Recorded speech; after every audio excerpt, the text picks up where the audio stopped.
I say chase your dreams, man. Do that thing, man, that keeps you up at night. That thing that bothers you, man, that makes you trip. You can't quit thinking about it. You always, that thing, man, that you wake up in the middle of the night, you got a new idea. That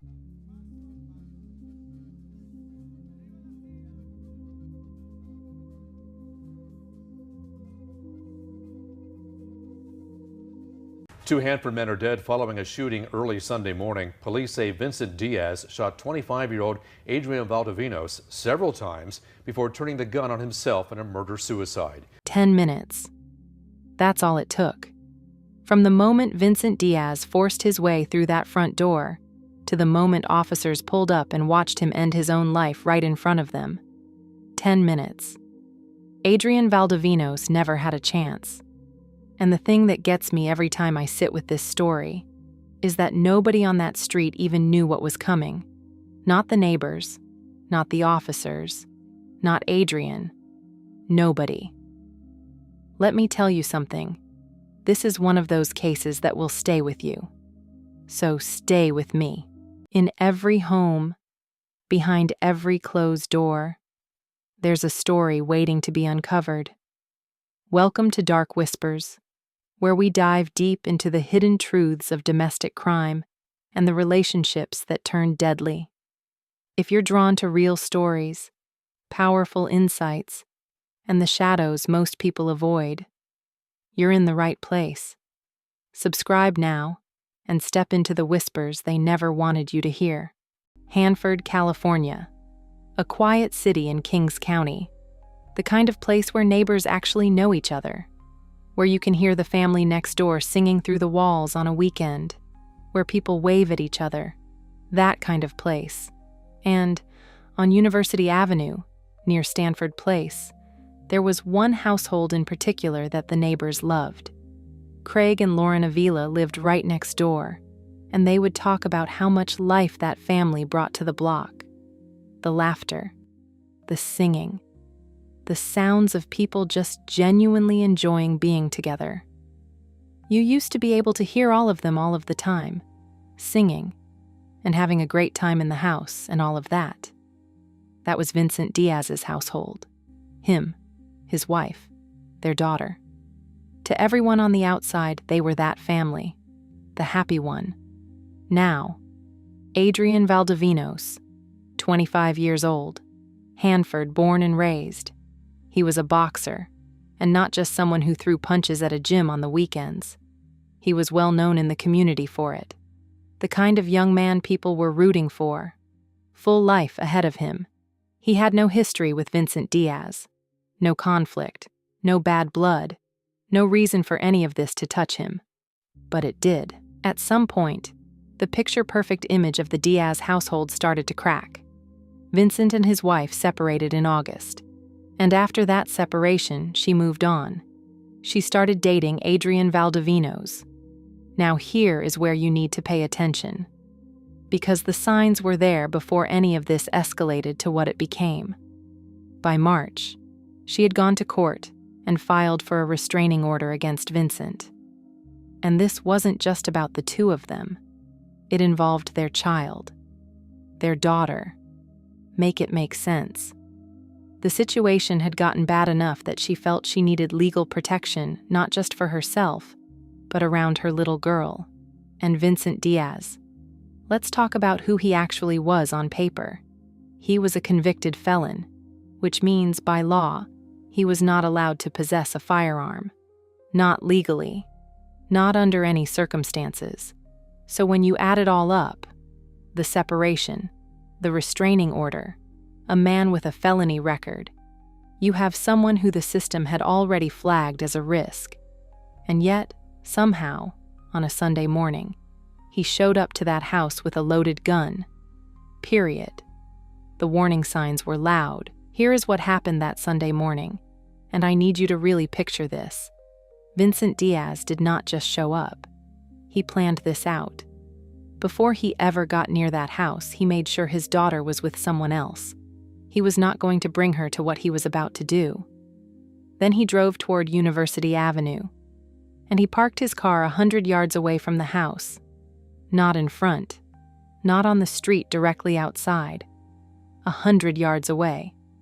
Like he was trying to make sure nobody saw him coming until it was already too late. Then he forced his way into the home. Adrian Valdovinos was inside. So was Diaz's ex-wife. Neighbors say they heard arguing first, then a barrage of gunshots, the kind of sounds that make you freeze where you are. They're right behind us, and I could just hear him yelling, and that was it. It didn't sound like it'd be a good time. The 911 call came in.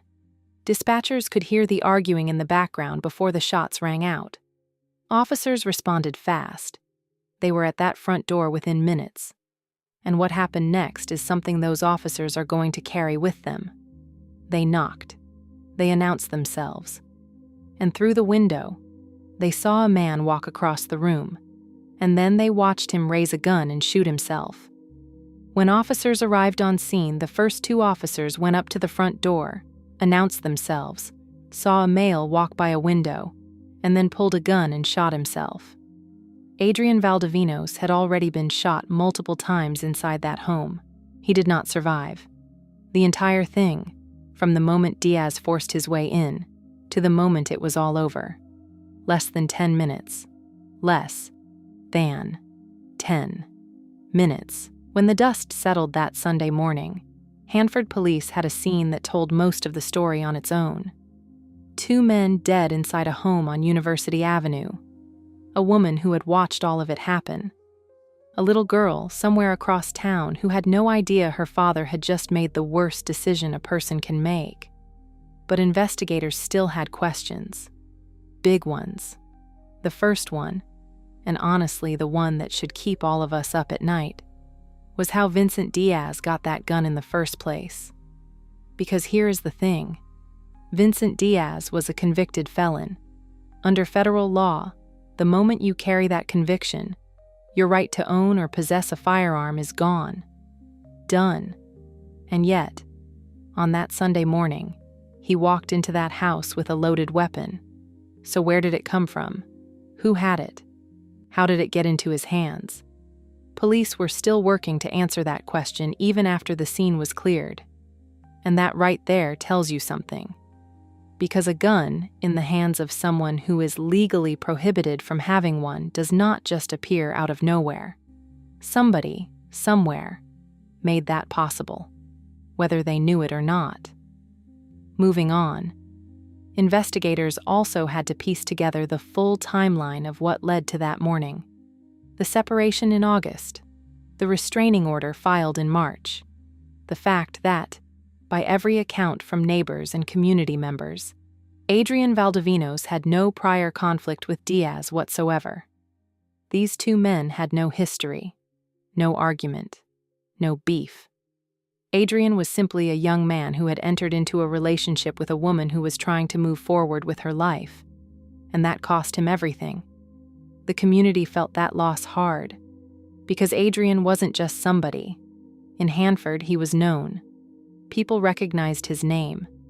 He was a boxer, dedicated, talented, the kind of athlete that a small city holds on to with pride. And now he was gone, not in a ring, not even in any situation he had any control over, gone in someone else's unraveling. Anyways, what investigators could confirm was this: the violence was premeditated. The way Diaz parked that car down the road, the way he made sure his daughter was taken care of before he moved, the way he forced entry into that home. None of that was a man who snapped in the moment. That was a man who made a series of deliberate choices, one after another that morning. And that distinction matters. It matters for how we understand what happened. It matters for the woman who survived it. And it matters for every person who knew Adrian Valdovinos. There was no arrest. There was no trial. Vincent Diaz made sure of that when he turned that gun on himself the moment those officers arrived at the door. The case, in a legal sense, closed the same morning it opened. But the questions it left behind did not close. Investigators were still working to trace that firearm. How a convicted felon in Kings County got access to a loaded weapon. and whether anyone else would face consequences for that. And for the community, for Adrian's people, for the woman who was in that house, there was no courtroom moment, no verdict, no sentence that could put a frame around what happened and say, "This is where it ends." That is one of the quieter cruelties of cases like this one. The person responsible is gone, and everyone else is left holding the weight of it, with nowhere to put it down. Adrian Valdovinos was 25 years old. He had his whole career in front of him, a community that knew his name and cheered for him, a life that was moving forward. And he was taken out of it not because of anything he did, but because someone else could not accept that a woman had chosen to move on. That is what this comes down to. At its core, a woman tried to protect herself. She filed that restraining order. She took the legal steps that every advocate, every hotline, every resource tells survivors to take. And it still was not enough to keep her safe. It still was not enough to keep Adrian alive. We have to sit with that. We have to actually reckon with what it means that someone can do everything right and still end up in the middle of something like this. The neighbors on that block, Craig and Lauren Avila, they put it simply. They said that family used to fill the block with sound, laughter, singing, life. And now that sound is just gone. We would hear their voices, and now we're not going to hear that. I don't know. It kind of just made us happy. That quote is simple, but it carries everything. Because that is what domestic violence actually takes from a community. It is not just the people directly in that house. It is the sound, the energy, the presence of people who were supposed to still be here. This was Hanford's third homicide of the year. Third. And it came wrapped in every warning sign that we now know to look for. The separation, the obsessive behavior, the restraining order, a man who was already prohibited from owning a firearm finding one anyway. But hey, knowing the warning signs only matters if the people around those situations take them seriously before it gets to Sunday morning. If someone in your life is in a situation that feels unsafe, please do not wait for it to get worse before you say something. The Kings County Domestic Violence Hotline is available at 559-585-1018. And if you are outside of Kings County, the National Domestic Violence Hotline is available around the clock at 1-800-797-233. Every conversation is confidential. Help is there. Adrian Valdovinos deserved to see what his life was going to become. And the fact that he never got that chance, that should matter to all of us. I said what I said.